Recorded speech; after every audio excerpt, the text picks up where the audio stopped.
ఉత్తరాఖండ్లో ఓ స్వయం ప్రకటిత భావ వ్యవహారం స్థానికులను ఆగ్రహానికి గురిచేస్తుంది.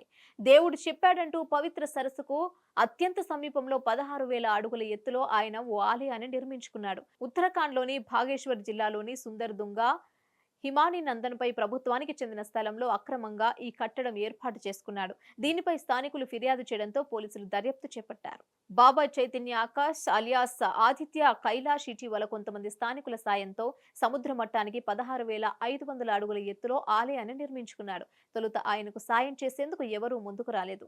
అయితే పర్యావరణ మార్పుల పరంగా అత్యంత సన్నిహితమైన ఈ ప్రాంతంలో గుడి కట్టాలని దేవుడు తనకు కలలో కనిపించి ఆదేశించినట్లు ఆ బాబా స్థానికులకు చెప్పాడు. దీంతో కొందరు స్థానికులు ఆయనకు ఆలయ నిర్మాణంలో సాయం చేసినట్లు పోలీసులు పేర్కొన్నారు. పవిత్ర దేవకుంద్ సరస్సు సమీపంలోని హిమానీనందన్ పై ఈ గుడిని కర్రలు రాళ్లతో నిర్మించారు. గత 10 నుంచి 12 రోజులుగా ఆ బాబా ఆలయంలోనే ఉంటున్నాడట. అంతేకాదు స్థానికులు ఎంతో పవిత్రంగా భావించే దేవికుంద్ సరస్సులో బాబా స్నానం చేయడం వారికి అత్యంత ఆగ్రహం తెప్పించింది. దీంతో కొంతమంది స్థానికులు పోలీసులకు ఫిర్యాదు చేశారు. దీనిపై కేసు నమోదు చేసుకున్న పోలీసులు దర్యాప్తు చేపట్టారు.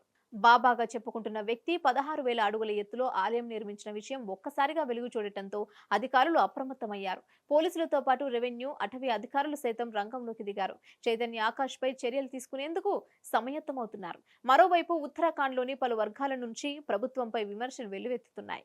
ఇంటెలిజెన్స్ వైఫల్యం కారణంగానే ఇటువంటి అరాచకాలు జరుగుతున్నాయని మండిపడుతున్నారు. హిట్ టీవీ యాప్ ని డౌన్లోడ్ చేసుకోండి. ఇందులో short news, live news, entertainment movies అన్ని అవైలబుల్ గా ఉన్నాయి. Please download Hit TV app. Hit TV app. Hit TV యాప్ని ఫ్రీగా డౌన్లోడ్ చేసుకోండి.